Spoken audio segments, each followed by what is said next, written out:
fama, éxito, fortuna, metas que se propone alcanzar la mayoría de la humanidad. Todos aspiramos a que se nos acepte, admire y respete. No obstante, de cuando en cuando alguien destaca en medio de ellos. Alguien que se atreve a decir no cuando los demás presionan a decir que sí. Alguien que cambia de rumbo y osa caminar por donde los demás dicen que no se puede andar. ¿Qué es lo que impulsa a una persona a actuar de esa manera, aún a costa de su propio perjuicio? Algunos lo definen como convicción, una idea inconmovible que no se puede derribar.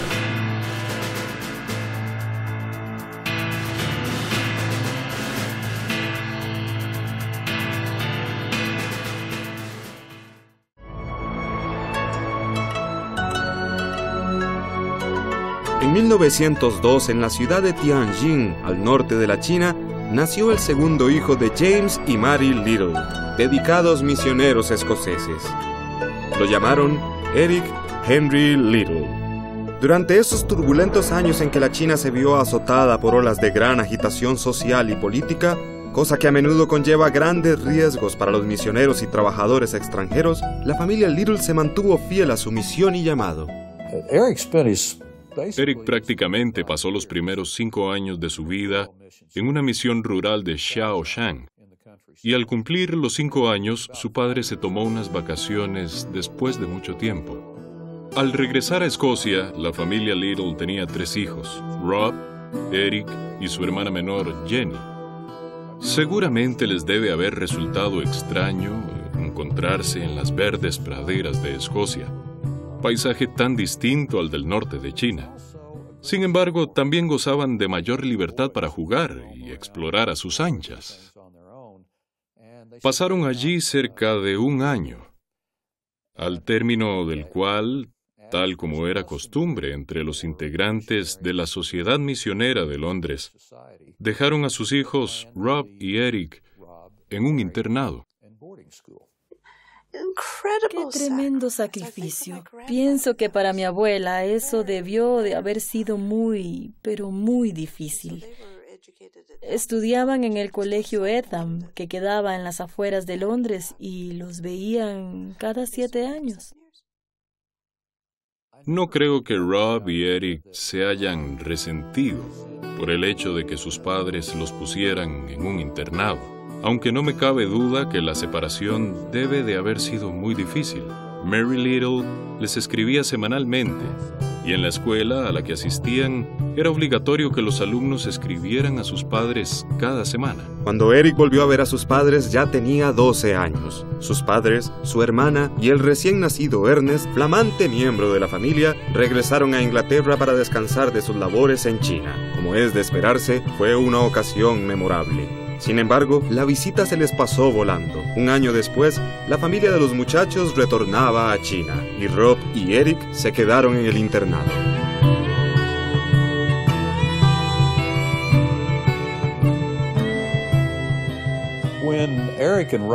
Durante sus años en el colegio Eltham, tanto Rob como Eric participaron y destacaron en las competencias anuales de atletismo.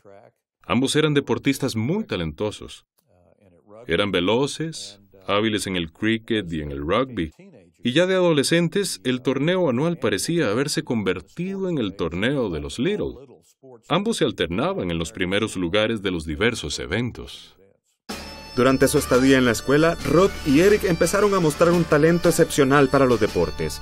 A los 16 años, a Eric lo nombraron campeón de atletismo en la categoría senior y le fue otorgado el trofeo de la escuela. También lo pusieron de capitán de los equipos de cricket y rugby.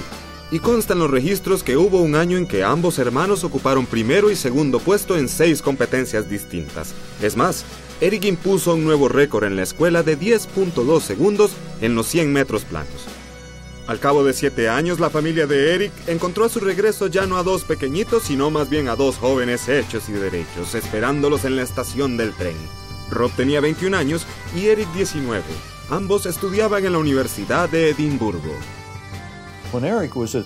Mientras estudiaba en la Universidad de Edimburgo, Eric participó en competencias de atletismo, como también jugaba al rugby, al igual que en la escuela de Eltham. Para resumir, empezó a jugar por el equipo de la Universidad de Edimburgo. En aquel entonces, la selección de Escocia estaba compuesta por un equipo bastante amateur. Este representaba al país en los campeonatos de rugby y competían contra las selecciones de Inglaterra, Gales y Francia.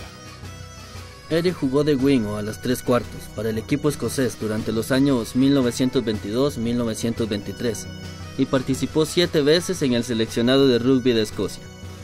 No era un corredor cualquiera. Cabe imaginar que era un tipo apasionado y que jugaba con gran entusiasmo. Como dijo alguien de él, cuando Eric Liddell te derribaba, no te volvías a levantar. A partir del momento en que comenzó a correr, querían convencerlo de que corriera para equipo de la universidad. Eso fue en 1921. A partir de entonces, encuentro deportivo que participara, encuentro que dominaba. Eric corría y jugaba al rugby simultáneamente, pero empezó a desarrollarse más como corredor, y las Olimpiadas parisinas ya estaban a las puertas, pues corría el año 1924.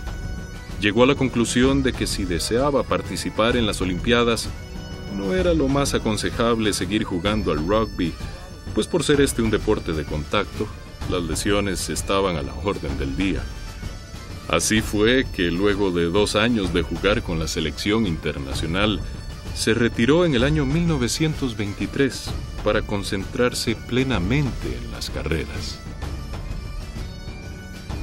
Solía frecuentar un lugar en Edimburgo conocido como Powder Hall, donde se realizaban carreras de galgos, y uno veía a humanos y perros entrenando lado a lado. En aquel lugar trabajaba un entrenador llamado Tommy McKercher, o como lo pronuncian los escoceses, Tommy McKerker. Él entrenaba al equipo de la Universidad de Edimburgo y observó a Eric mientras corría. Inicialmente se limitó a señalarle algunas deficiencias. Luego lo tomó bajo el ala y posteriormente terminó convirtiéndose en su entrenador personal. Comenzó a imponer nuevas marcas constantemente. A menudo participaba en carreras en las que quedaba en primer lugar en los 100, 220 y 440 metros planos, y generalmente se adjudicaba la triple corona. Eric Liddell poseía un estilo poco ortodoxo para correr. Elevaba inusualmente las rodillas, casi hasta el pecho. Sus brazos giraban como un molino de viento, y a medida que se acercaba a la meta, tiraba la cabeza hacia atrás, abría la boca y cruzaba la línea de meta mirando al cielo. Todos pensaban que era imposible que ganara algo con aquel estilo tan particular. Sin embargo, era muy veloz. Es interesante que Tommy McKercher no le corrigiera el estilo. Intentó ayudarlo a relajar los músculos, asegurarse que se distensara y que estuviera listo para correr. No obstante, nunca procuró cambiarle el estilo. Encontré una cita de Glasgow Herald del otoño de 1921 que decía que Eric Liddell podía llegar a convertirse en un héroe olímpico. Esto fue luego de la primera temporada. Obviamente, ya se reconocía que el suyo era un talento inusual. En aquella época, Eric sintió el llamado a servir a Dios, aunque no tenía idea de cómo hacerlo. Tenía habilidad para el atletismo y era veloz, pero pensaba que eso era lo único que tenía para ofrecer. No tenía la más mínima idea de cómo podía valerse Dios de aquellas habilidades. No obstante, las puso a su disposición. Habiendo casi concluido sus estudios en la Universidad de Edimburgo, Eric viajó a la ciudad de Gallowshields para participar en una competencia. Y allí conoció a un joven llamado Loudon Hamilton, que estaba muy involucrado con un grupo de personas que tomaba muy en serio su fe en el cristianismo. Ponían particular énfasis en su relación con Jesucristo, en conocerlo y hablar con Él como lo haría uno con un amigo. En ese entonces el tal grupo aún no tenía nombre. Posteriormente, el movimiento llegó a conocerse como el Grupo de Oxford y se convirtió en una gran fuente de apoyo y fortaleza para Eric. Algo en lo que el Grupo de Oxford hacía mucho hincapié era en pasar tiempo a solas con Dios. Los llamaban momentos de quietud. Durante esos momentos, la persona leía porciones de la Biblia, conversaba con el Señor en oración y luego se limitaban a guardar silencio. De ese modo escuchaban lo que Él quería decirles o recibían instrucciones para ese día en particular. Esa práctica se convirtió en algo de por vida para Eric Liddell. Compatibilizar sus estudios con la práctica del atletismo fue un agradable reto para Eric. Sin embargo, y en la medida en que aumentaba su popularidad, se enfrentó con un reto de otra naturaleza. D.P. Thompson era entusiasta e incansable miembro de un equipo estudiantil de evangelización que organizaba reuniones en diversos sitios durante los fines de semana y los días feriados. En cierta ocasión, se encontraban en una pequeña ciudad minera de las afueras de Edimburgo. Por lo visto, les estaba costando bastante trabajo interesar a los mineros del carbón en escuchar las pláticas de aquellos jóvenes sobre el cristianismo. D.P. Thompson dijo entonces, ¿por qué no invitamos a Eric Liddell a que venga a contarnos su experiencia con el cristianismo? Acto seguido, se dirigió a Edimburgo a entrevistarse con él. Años más tarde, Eric recordaría el evento. Me vi enfrentado al dilema más grave de mi vida. Me pedían que asistiera a una campaña de evangelización, pero nunca antes había hablado en público. Acepté la invitación a regañadientes. Al día siguiente de haber recibido la invitación, me llegó una carta de mi hermana que estaba en la China en que me decía lo siguiente: no temas, porque yo estoy contigo. No desmayes, pues yo te guiaré. Esas palabras me ayudaron a tomar la decisión y a partir de entonces me he esforzado por hacer la obra del Maestro. Él razonaba, pero ¿quién va a querer venir? Sin embargo, en las ocasiones en que se presentó, habló ante multitudes y muchas de las personas que atrajo no lo asistían por su interés en la religión, sino en los deportes. A ver qué tiene que decir este famoso deportista. Este hecho obró en él toda una transformación. A menudo no se tomaba a sí mismo muy en serio y era de lo más bromista. Cuando la gente hacía alusión a su velocidad decía, pues la heredé de mis ancestros escoceses que cruzaban la frontera para asaltar a los ingleses y que se devolvían corriendo a casa. Y añadía, desde entonces no he parado de correr.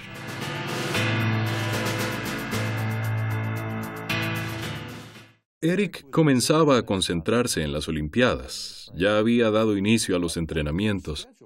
Cuando se anunció la fecha y el horario de la competencia preliminar de los 100 metros planos, a Eric se le consideraba el corredor más veloz del mundo y prácticamente candidato asegurado a la medalla de oro. Pero la carrera se programó para un domingo, de modo que Eric anunció, lo siento en el alma, pero no podré competir ese día, porque ese es el día de nuestro Señor. Aquella declaración dio dos efectos opuestos. Algunas personas la aplaudieron y otras la rechazaron de plano. Algunos opinaban que Eric debía ceder y tomar en cuenta el bien del país. Alguien incluso señaló, bueno, la carrera es por la tarde y el día de reposo termina en la tarde del domingo. A lo cual Eric replicó, no puedo, mi día de reposo dura todo el día. Escocia nunca había ganado una medalla de oro y aquí se presentaba una oportunidad de dar una alegría a la nación. Eric sintió el peso de la presión. La presión, sin embargo, nada tenía que ver con su decisión. Eric ya había decidido no ceder en sus convicciones. La presión provenía del hecho de defraudar a su país. Se presionó a las autoridades francesas para que cambiaran las fechas. No tenemos confirmación de ello, pero lo dudo mucho. El Comité Olímpico Internacional no habría cedido solo porque un atleta con probabilidades de ganar tuviera objeciones de conciencia. Al final lograron llegar a un acuerdo amistoso. Originalmente, Eric deseaba competir en las carreras de 100 y 200 metros planos. Pero cuando vio que no podría participar debido a las fechas que se habían estipulado, optó por inscribirse en las competencias de 200 y 400 metros planos y comenzó a entrenar con ese objetivo. Claro que no se le consideraba candidato a la medalla de oro en ninguna de esas categorías. Hubo dudas sobre su habilidad para competir en la prueba de los 400 metros. Cierto periodista británico escribió: "Es una pena que los escrúpulos religiosos de E.H. Little no le permitan competir los domingos, pues eso lo anula de la carrera corta y, a decir verdad, no creo que tenga muchas posibilidades que digamos en la de los 400 metros planos". Eric viajó a París en medio de esos rumores. Opino que se dieron 3 factores importantísimos con respecto a su situación en París en 1924, que convirtieron aquel evento en algo memorable. En primer lugar, su falta de experiencia. Nunca había competido internacionalmente en las 440 yardas o 400 metros. En segundo lugar, el gran número de carreras en las que participó en un periodo tan corto de tiempo. El jueves corrió en 2 eliminatorias, en el lapso de unas pocas horas. Y el viernes participó en la semifinal y la final en un lapso de apenas 4 horas. Nunca antes había corrido los 400 metros llanos. Participó en 2 carreras en un solo día. Nunca antes había estado en París. Y a pesar de ello, mejoró su marca en cada una de las carreras. Todo ello me parece impresionante. Y para concluir, el tercer factor de su éxito en París fue que ganó aun cuando, al menos según mi opinión, no le favorecía en absoluto su ubicación en las líneas de la pista. El último día de la competencia de los 400 metros, cuando Eric se disponía a salir de su hotel en París para dirigirse al estadio, uno de los masajistas del equipo inglés le pasó una nota. Eric le dijo que la leería en el estadio. La nota contenía un versículo del Antiguo Testamento en la que el Señor decía: "Al que me honrare, yo también le honraré". No lo tomó necesariamente como una promesa de que ganaría la carrera, pero la consideró una confirmación de que había obrado bien. Nadie pensaba que destacaría de esa manera. Cuando se dio la señal, salió disparado a gran velocidad. Naturalmente que no podía mantener ese ritmo hasta la meta. Con seguridad sería rebasado probablemente en los últimos 100 metros. Sin embargo, fue en ese preciso momento, cuando ya llevaba ventaja sobre los otros competidores, que inició su ya conocido tranco. Echando la cabeza hacia atrás, Eric aumentó la velocidad. La multitud enloqueció, los espectadores se levantaron de sus asientos. Para sorpresa de todos, Eric no solo se llevó la medalla de oro con ventaja de 5 metros, sino que impuso un nuevo récord mundial.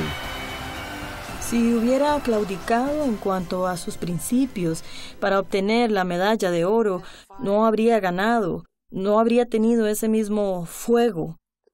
De ese modo, Eric corría para Dios.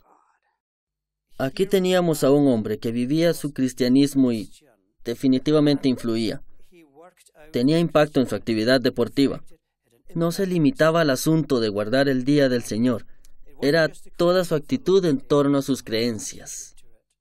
Cierto misionero le preguntó: ¿has orado alguna vez para ganar la carrera? Pregunta que, supongo yo, también sería toda la comunidad cristiana. ¿Oraste para ganar la carrera? A ello respondió: no, la verdad es que nunca oro para ganar la carrera. Oro por los encuentros de atletismo y para que en ellos el Señor sea glorificado. Eric Little regresó a Escocia como héroe nacional. Durante la ceremonia de graduación, el vicecanciller de la universidad, Sir Alfred Ewing, exclamó: "Señor Little, nos ha demostrado usted que es capaz de superar a cualquiera, excepto a sus examinadores". El público soltó una gran carcajada y, para el deleite de todos, a Eric se le otorgó una corona de olivo. Luego de la ceremonia de graduación, sus compañeros lo levantaron en vilo, lo pusieron en una silla y lo pasearon por toda la universidad y por las calles. Fue una gran celebración, cenas, banquetes, etc. Y así siguió la cosa. Eric Little era una superestrella. Fue el atleta más famoso de Escocia.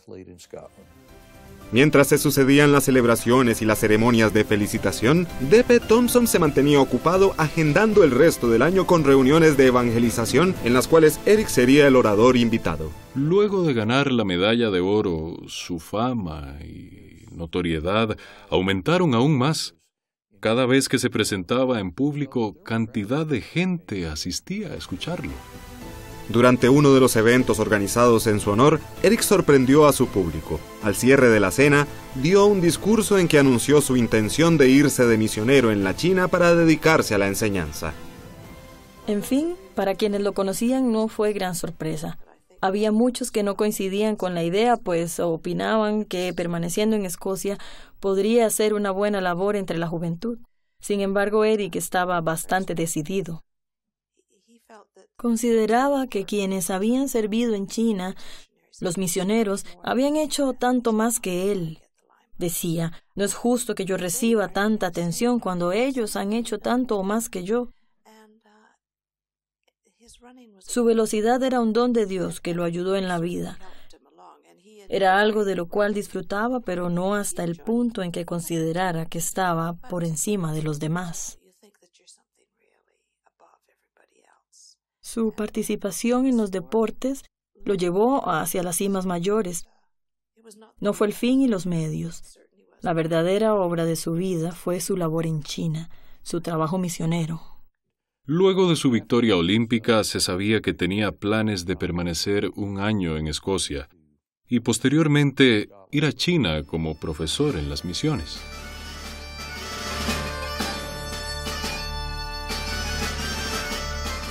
En 1925, Eric Liddell viajó a China en el año 1925. Sus amigos y compañeros del equipo de atletismo consiguieron una carroza sin caballo y entre todos la iban tirando. Recogieron a Eric en su casa y lo pasearon por las calles de Edimburgo hasta llegar a la estación de Waverley. Y allí entonaron himnos de despedida mientras el tren partía. Había multitudes cantando y despidiéndolo y, por supuesto, los periódicos y las revistas dieron amplia cobertura al evento que suponía el viaje de Eric a la China.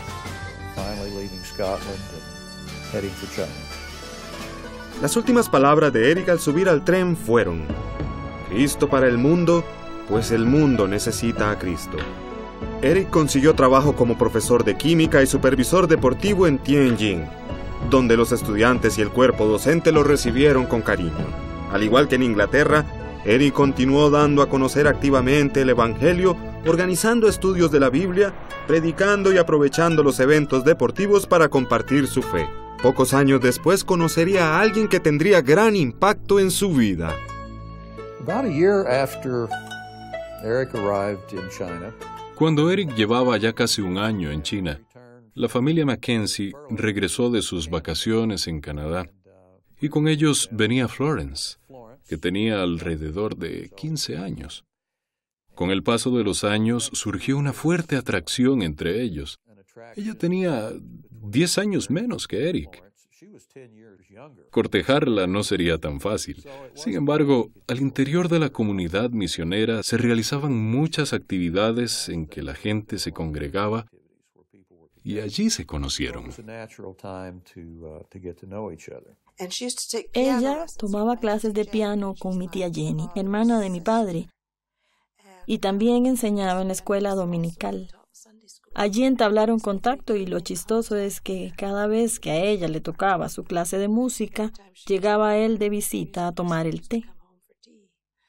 Creo que un momento crucial fue cuando mi madre participó en una obra de teatro de la escuela dominical. Y claro, la escena requería de mucha emoción y mi madre era una persona muy alegre. Así que, en fin, cuando le tocó su parte, Eric, mi padre, le dijo: «Florence, no tenía idea de lo apasionada que eras». Creo que eso despertó su interés. Finalmente, en 1929, él le propuso matrimonio. Al principio ella se quedó estupefacta, pero aceptó muy contenta. Su compromiso no se anunció oficialmente hasta 6 meses más tarde. Otro asunto que cabe mencionar es que el padre de la novia insistió en que ella continuara su educación antes de casarse. Por ese motivo viajó a Canadá, donde estudió enfermería, de modo que estuvieron separados durante 4 años, salvo por breves intervalos. Se casaron en 1934 y tuvieron 2 hijas, ambas nacidas en China, Patricia y Heather. Fueron una gran alegría para Eric, quien había extrañado mucho la vida hogareña durante su infancia. Yo era muy jovencita. Tenía apenas 6 años la última vez que lo vi, pero quizá porque fue una época muy traumática. Fueron justo los años de la guerra. Lo recuerdo como una persona estable, justa y muy divertida.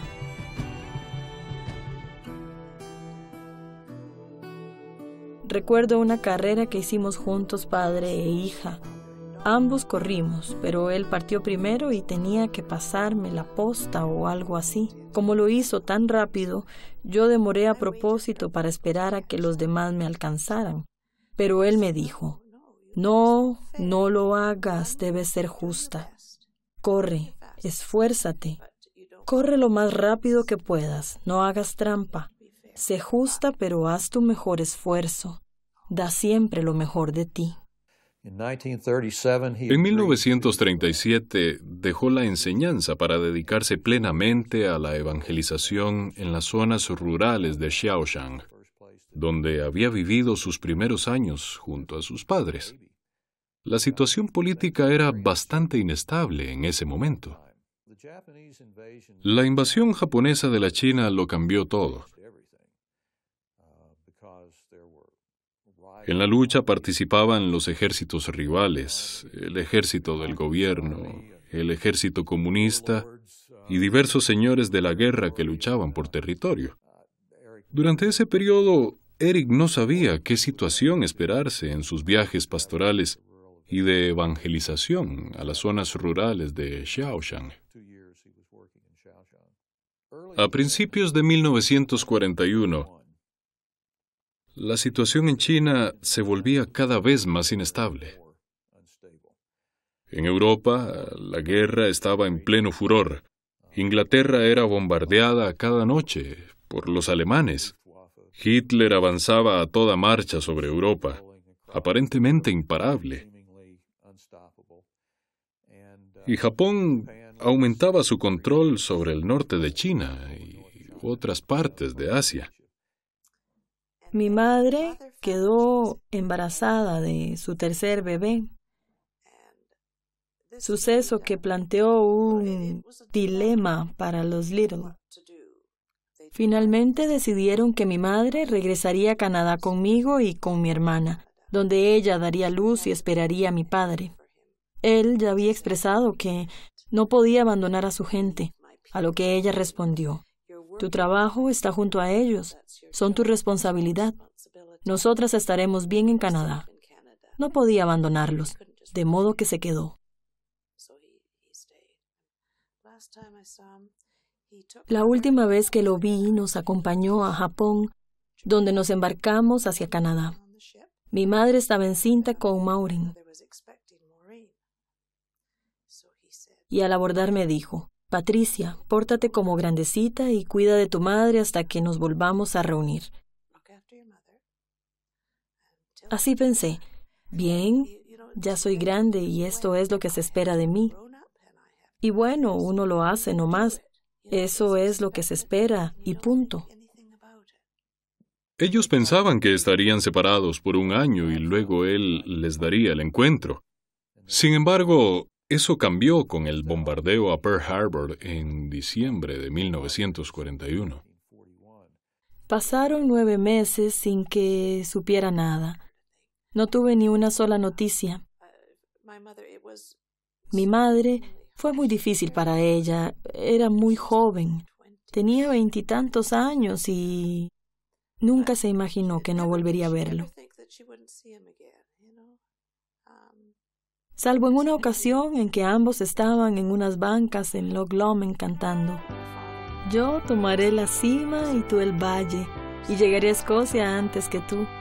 Mi amor y yo nos volveremos a encontrar en las hermosas orillas de Loch Lomond.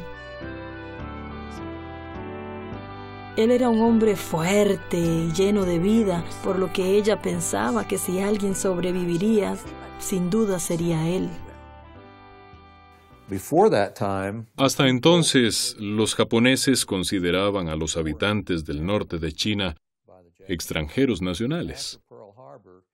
Pero luego de Pearl Harbor, cuando Estados Unidos declaró la guerra a Japón, se enemistaron y quedaron confinados a ciertas zonas de Tientsin, donde no se les permitía viajar ni desplazarse a ninguna parte.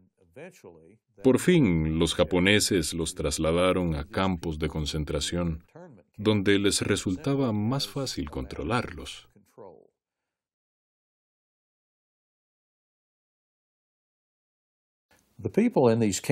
Había toda clase de personas en aquellos campos de concentración, desde los misioneros del norte de China hasta empresarios. Había artistas, había turistas, había viajeros, cristianos devotos, adictos al opio, de todo. Y todos tenían que cooperar entre sí. Se veían obligados a trabajar en equipo. A los altos ejecutivos de las multinacionales ahora les tocaba picar las verduras en la cocina. A otras personas acarrear agua o carbón. Y su vida dependía de ello. La vida en el campamento transcurría mientras hacíamos las labores. Había un departamento de labores que no asignaba tareas como parte de nuestra contribución a la vida comunitaria. Yo trabajé en la cocina alimentando a 700 personas. Éramos 1,500 en el campamento. Teníamos 3 cocinas y yo me dedicaba a revolver en una enorme olla con avena y pan, sopa de pan y pan con cualquier cosa. Pensaba en comer todo el tiempo. Pasaba hambre. Recuerdo que tenía los dientes flojos, toditos. Al mismo tiempo lo aceptábamos como lo que nos había deparado la vida.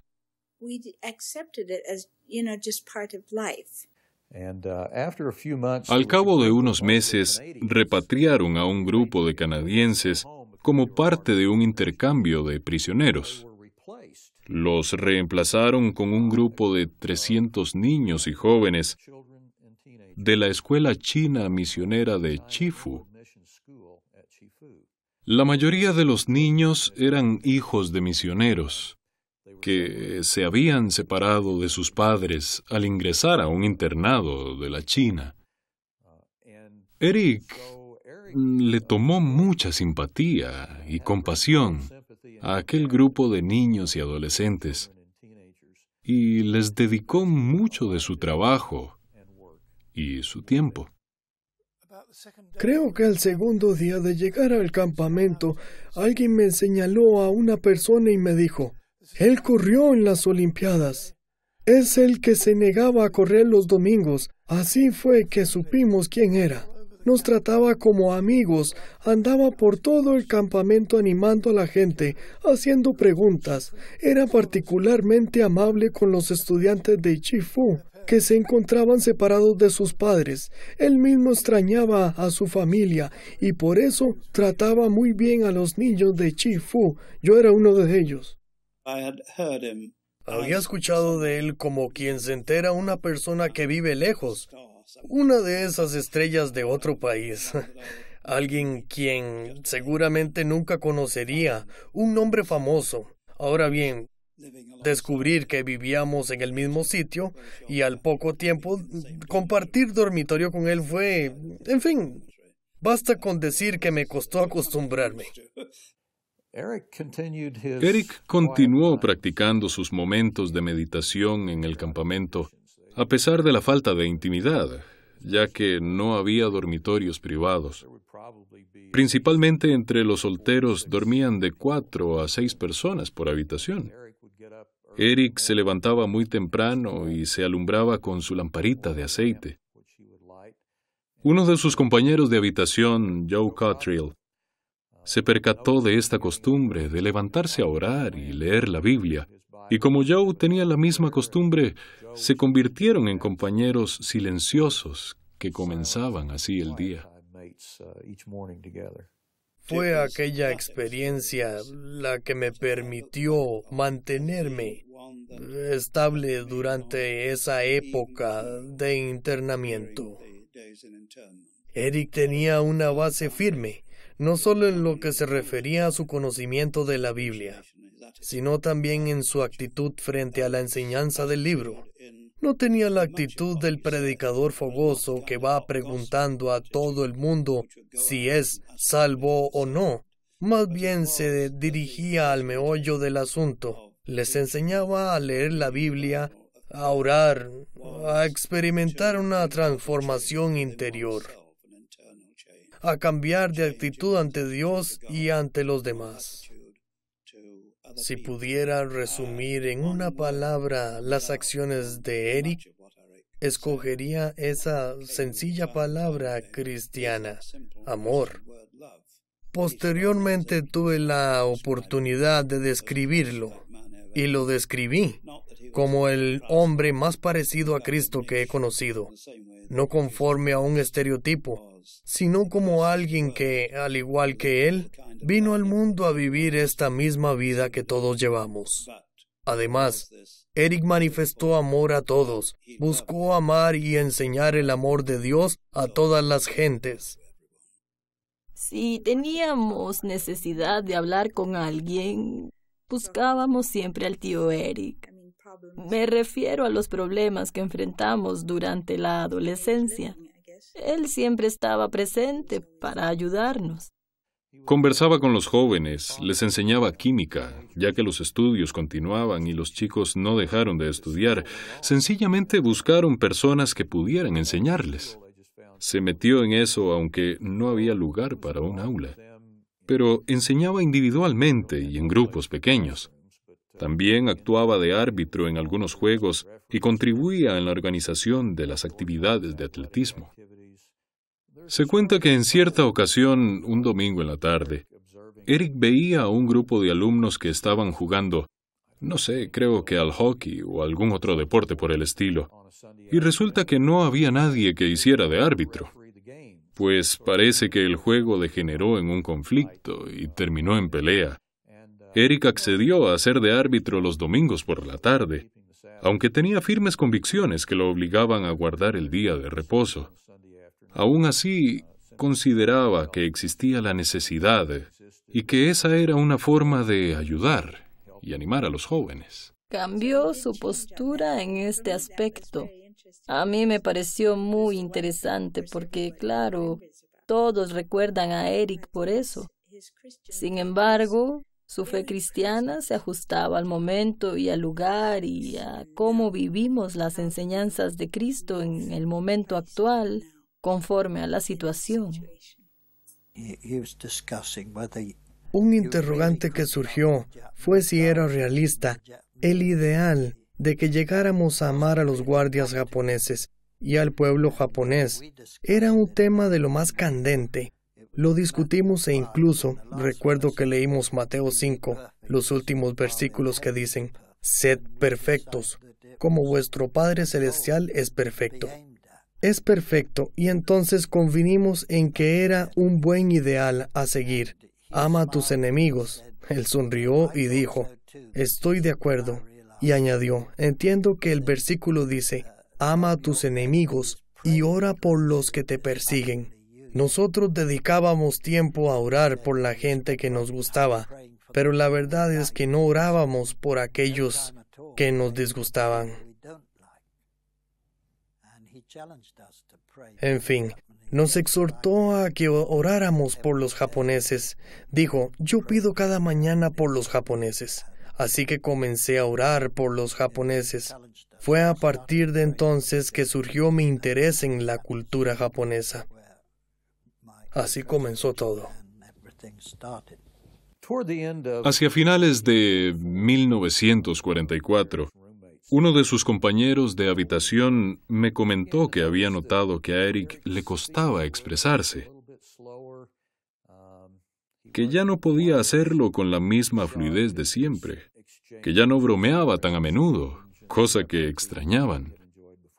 Por ese entonces empezó a quejarse de severos dolores de cabeza. Precisamente fue Annie Buchan, una enfermera de las misiones que acababa de llegar de Pekín, luego de atender a un moribundo. Uno de sus primeros comentarios fue: he notado que Eric anda más lento. Claro, no le prestamos mucha atención, ya que todos andábamos más lentos. Para entonces, cada vez comíamos menos. Empezó a caminar con dificultad y acabó por perder la facultad del movimiento en las extremidades. Digamos que no completamente, pero se le hacía muy difícil caminar en el dormitorio. Finalmente lo internaron en el hospital. No estaban seguros de lo que tenía. Pensaron que era agotamiento, que atravesaba una ligera crisis nerviosa. Mejoró un poco en el hospital, de modo que lo dieron de alta, aunque luego tuvieron que internarlo otra vez, y el doctor empezó a sospechar que se trataba de un tumor cerebral. Pero no contaban con equipos de rayos X para verificarlo. Apenas terminé mi momento de meditación aquella mañana, fui a verlo. Es más, Eric había enviado una carta de la Cruz Roja a su esposa en que le decía: Joyce Tranks me ha ayudado mucho y me mantiene al tanto de todas las novedades. Lo visitaba todos los días y le contaba lo que pasaba en el campamento y él me hablaba sobre lo que estaba leyendo. Estaba sentada junto a su cama y hablábamos sobre el tercer capítulo de su libro, en el que se explayaba sobre la sumisión de nuestra voluntad a la voluntad de Dios. Decía que en todo lo que hiciéramos no debíamos dar prioridad a nuestros propios deseos, sino tener la actitud de querer averiguar qué quería Dios que hiciéramos para entregarle así nuestra voluntad. Comenzó a decir entrega y repetía entre, y en eso la cabeza se le fue hacia atrás. Joyce corrió a llamar a la enfermera Annie Buchan, que siempre criticaba a Joyce por ir a visitarlo. Joyce no debió haber estado allí, dijo, y claro, Joyce se puso furiosa. Ella vino y corrió las cortinas de su cama sin más. Yo era un mar de lágrimas. Me tomó de los brazos y me preguntó: ¿qué dijo? ¿Qué dijo? Le respondí. Sus últimas palabras fueron entrega. Y eso fue todo.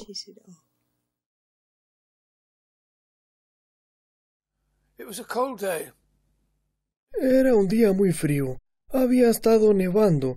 Yo me encontraba en la puerta cuando me pidieron que ayudara a llevar el ataúd al cementerio. Y la iglesia estaba atestada de gente de todo tipo, no solo cristianos. Yo estaba muy deprimido con toda la situación y le prometí a Dios que si sobrevivía al campo de concentración, me iría de misionero al Japón.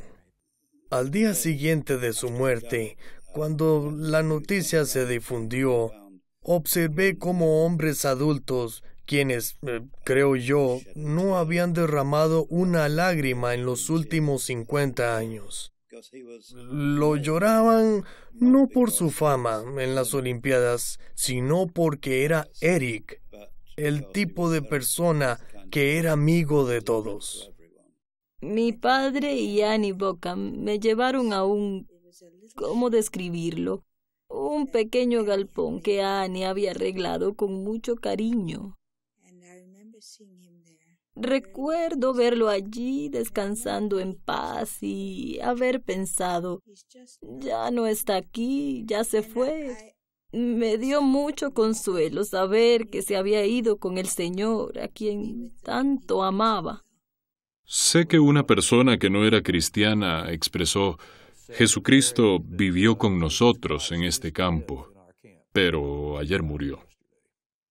Creo que en ese momento los pensamientos de muchos de nosotros estaban con su esposa y sus 3 hijos en Canadá, quienes no habrían de enterarse hasta varios meses después. En ese entonces vivíamos en Toronto y yo era solo una niña. Estaba en la cocina y le dije a mi madre, «Te ves hermosa». Mi mamá era muy bonita, le dije, «Te ves distinta». Estaba radiante y ella me contestó, «¿Sabes, Patty? Creo que tu padre regresará muy pronto. Siento su presencia hace como una semana. Lo siento cerca. A veces me parece que si volteo lo voy a ver y me dirá, todo está bien, Flo, todo saldrá bien».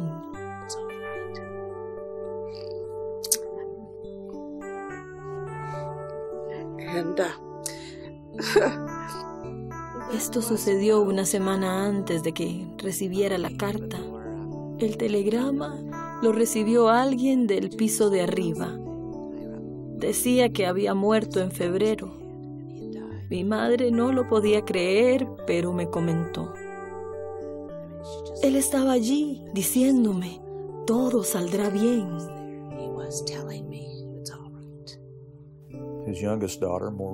Su hija menor, Maureen, nacida en Canadá, nunca vería ni conocería a su padre. Incluso Heather solo conservaría recuerdos vagos de su infancia, al igual que Patricia. La guerra llegaba a su fin. Repentinamente, todo aquello que anhelaban se esfumó. Casi había llegado el día de la victoria de los aliados en Europa. Todos tenían la esperanza que terminara pronto, y pronto estar reunidos otra vez. Hasta que llegó esa noticia y, claro, es una de esas cosas que te impacta por un buen tiempo.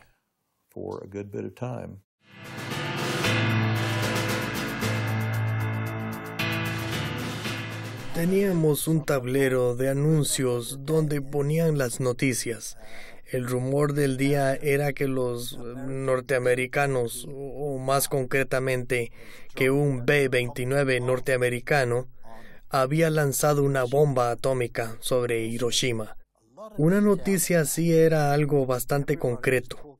Todo el mundo hablaba de Hiroshima. Se sabía ese detalle y además que había sido un B-29. Nunca habíamos escuchado hablar de un B-29, ni una bomba atómica. No obstante, el emperador había anunciado que la guerra había terminado. Ya estábamos acostumbrados a los aviones japoneses. Los conocíamos bien. Distinguíamos su sonido particular. Sin embargo, el ruido del motor de aquel avión era diferente. Volaba a gran altura en círculos e iba descendiendo. Todos salimos a verlo. Tuve la impresión de que las 1,800 personas salimos a verlo al mismo tiempo. Enseguida notamos que tenía estrellas y rayas junto a las alas. Jamás lo olvidaré. Me pareciera estar viéndolo todavía. Nos pusimos como locos. La gente lloraba, corría por las callejuelas. El avión volvió a elevarse y pensamos que ya se iba. Y la gente lloraba desconsolada. Repentinamente se abrió la compuerta y cayeron 7 bultos. Supusimos que nos estaban dejando el correo. Es que hacía años que no recibíamos cartas y de pronto uno de estos bultos empezó a batir las piernas y todos exclamaron, ¡son hombres! Los 7 paracaidistas aterrizaron fuera del campamento. Todos salimos corriendo hacia el portón. La gente salió en tropel, vestidos en andrajos, y cargaron en hombros a los soldados y los llevaron al campamento. Me acuerdo que mientras tanto mi padre se apuraba buscando a los miembros de su banda musical.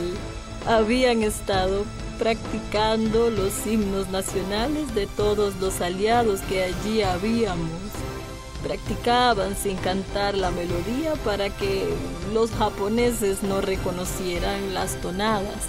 Mi padre los reunió, se quedaron cerca de la puerta donde se habían juntado todos a recibir a los soldados y llegaron con ellos en hombros mientras la banda de mi padre tocaba.